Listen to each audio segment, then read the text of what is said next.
Couple of months, and we will find out what those plans, what the alien plans originally were. Research project concluded. The abandoned... Oh! Horrific results! Whatever alien life forms designed the terraforming equipment, their physiology was radically different from ours. The moon has been modified to support ammonia-based life. They're Thargoids! And all of our colonies have suffered gruesome deaths with the now toxic atmosphere. That shouldn't matter because I've got robots. No? Wait, really? Are you kidding me? I had robots. Robots should be just fine. What the blazes? That is not cool.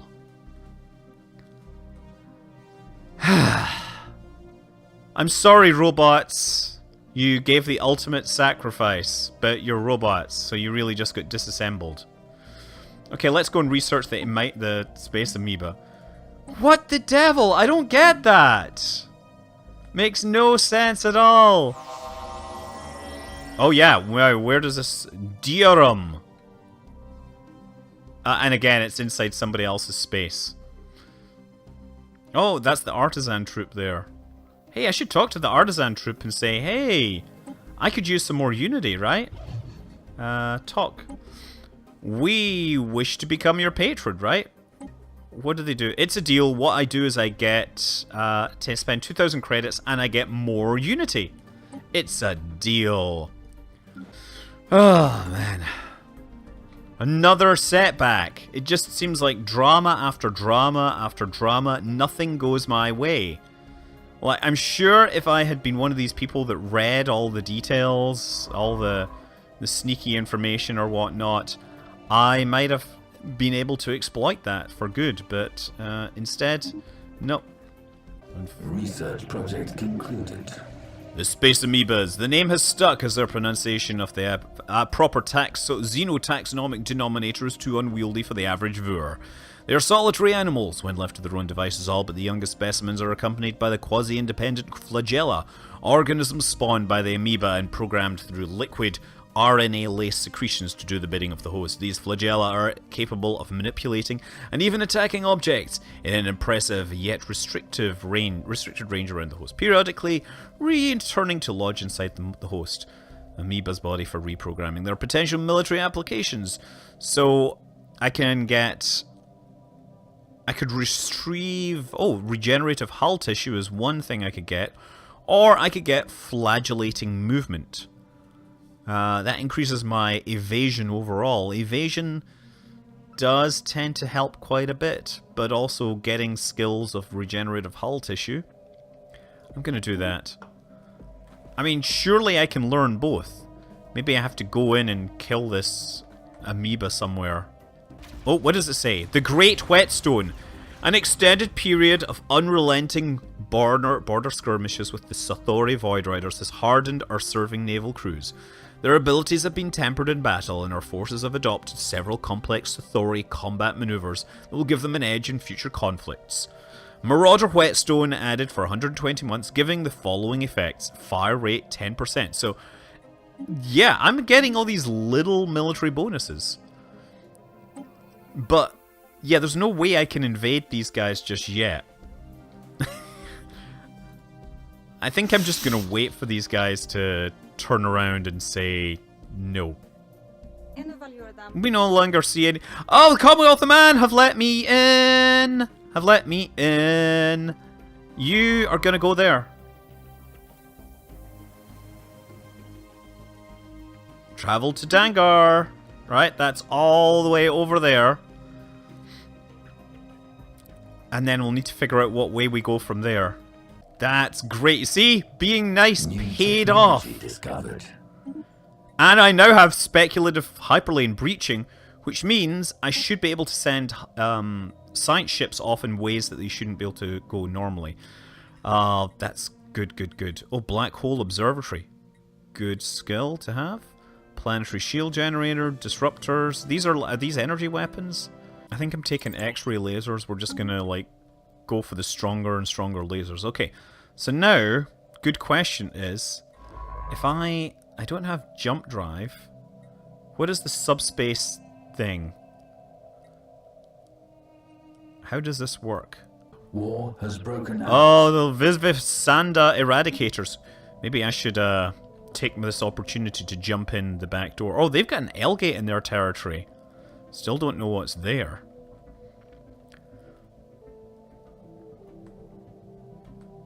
What is their relative power to me now? It says overwhelming. Their fleet is overwhelming. Their technology is equivalent. At least now I'm starting to get an edge.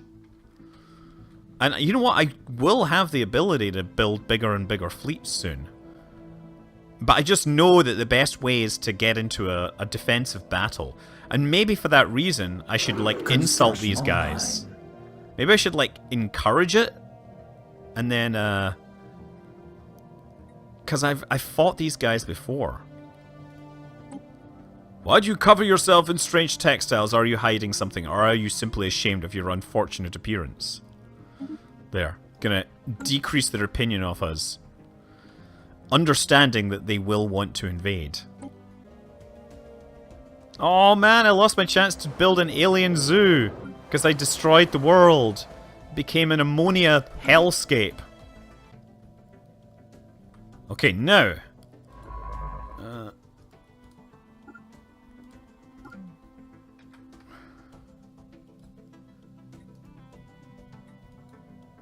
How does experimental subspace navigation work? I'm really confused. I thought the technology would let me jump across space. Okay, you know, I think I figured it out. I got it all wrong. What happens is you can use experimental subspace navigation to move into any system, but it could be anywhere. So, like, I can move up to here. The problem is there's nowhere for me to explore up here. Experimental subspace navigation. Now, it tells me it's going to return in 2294. He's going to take, like, 6 months to get that distance. And then he'll still be off in the Hesker space, and the Hesker aren't going to be big fans of me. Meanwhile, yeah, this guy, I'm going to have them kind of move and try and explore this area, although I suspect these things are bad. Broken artistry, oh no. Okay, we will repair it for you. That will cost us influence. So I can either spend minerals or influence. Would I like minerals or would I like influence? Good question. It depends. I don't have much use for influence right now. I don't have much use for minerals. Let's take the influence. Because we're gonna probably get around to needing the capacity overload soon. We have encountered some strange form of alien vessels in the Shiburan Maelstrom system. These strange objects have been flagged as cough aliens. We should proceed with caution. The XII system. Oh, that's interesting. So, what is this? Alien vessels. I'm really curious as to what that is. There's 2 planets in here as well. 2 tomb worlds around a black hole. Color me interested. I'm kind of just wanting to sneak in here.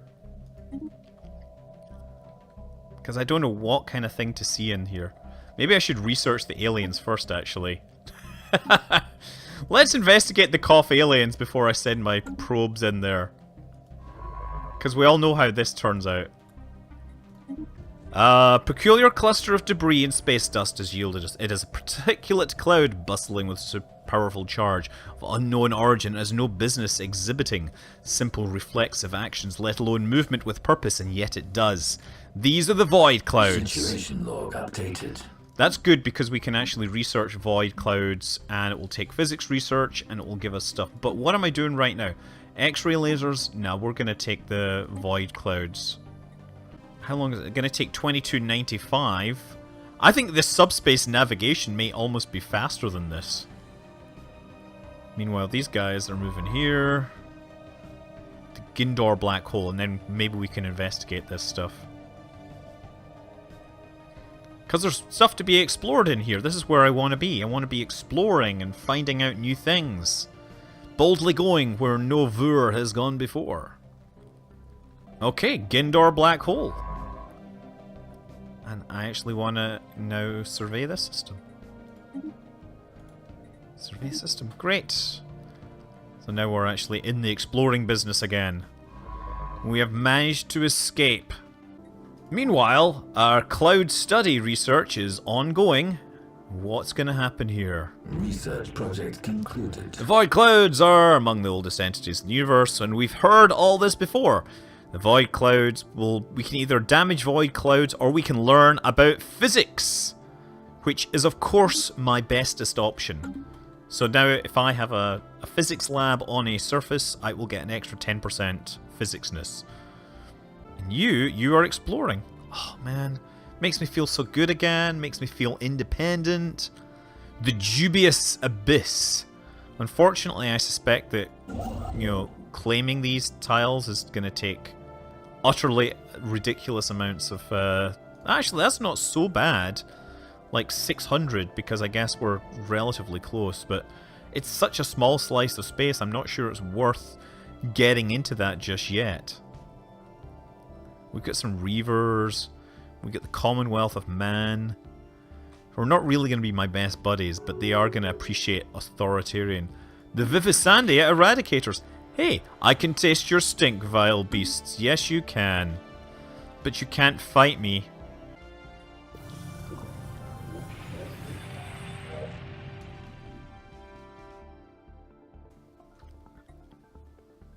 An alert communications officer has identified what appears to be a faint signal, almost lost in the gamma ray flashes from the black hole here. Faint, but unmistakably artificial. This raises intriguing possibilities for our scientists. Situation log updated. The broken remnants of a colossal space installation have been found near Light's End. Oh, there's two things going on here. I wonder if they're related this time. The megastructure appears to have once served as some kind of massive science nexus. Although the installation has obviously been abandoned for millennia, its hull is still reasonably intact. Wow, so they get a science nexus around that black hole. So I'm going to ask you to research projects in the system. Analyze the horizon signal. Man, I mean, we're already repugnant, so I think we could be even more repugnant, right? After the end of this. What have I got to lose? I mean, we're going to lose... Research project concluded. Gravity is desire. Science Officer Fadra Vagas reports that the signal was unexpectedly easy to decipher, but their team has spent considerable time confirming that it's not a hoax. It is a repeating, half-coherent message in the Vur language, something like a poem.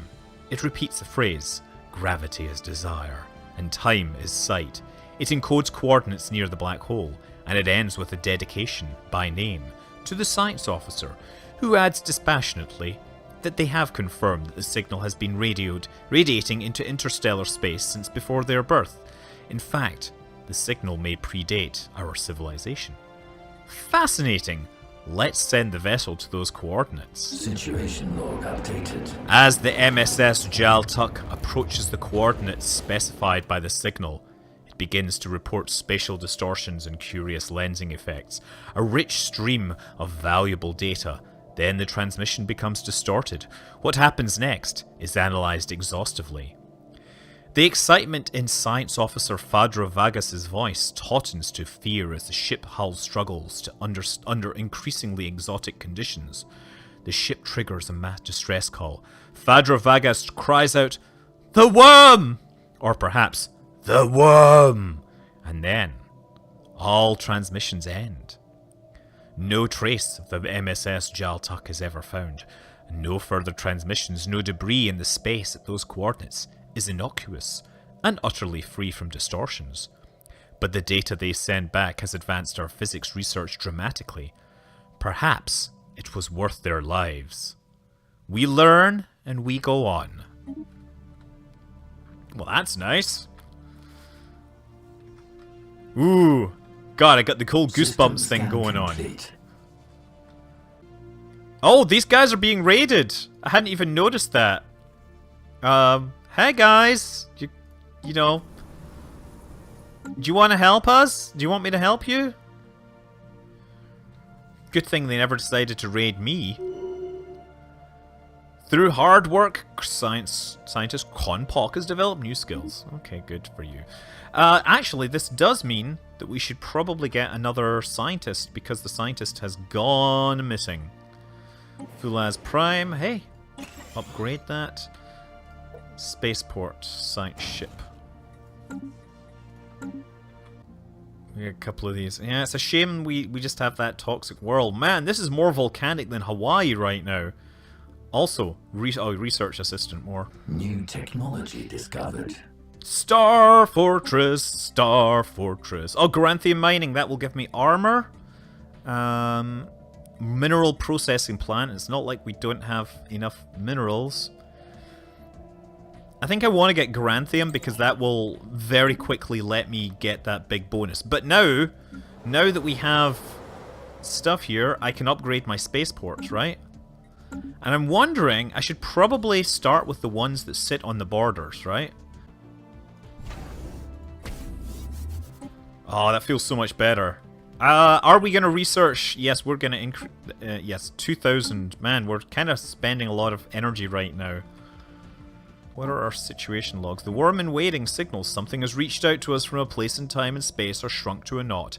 It desires us. Okay, well, once more... into the breach.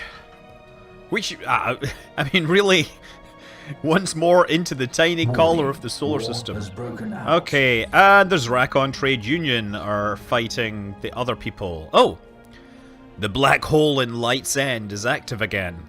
Once again, a looping signal flickers in the darkness at the edge of normal space, but this time there's an acoustic message encoded in the signal. It sounds very like Fadra Vargas's voice. What was shall be, Fadra Vargas intones. What shall be, was. Then the same coordinates as the first signal, the coordinates where Fadra Vargas was lost. What the media has christened the exit point, and then they say a name. Con Taras. So we have the option of sending them to the exit point, we have the option of sending them with exploding drive, or ignoring it. Well, it's obvious that I'm going to send them. Unfortunately, that now means we have no ongoing research scientist for green stuff. That's fine. I'm going to bring this person as my physics researcher, as my green researcher, and now we have a thing. You're going to do that, yes. But 30 days happened very, very quickly as I was trying to sort my scientists out. The horizon signal. I'm through. This time the ship is running at fully automated.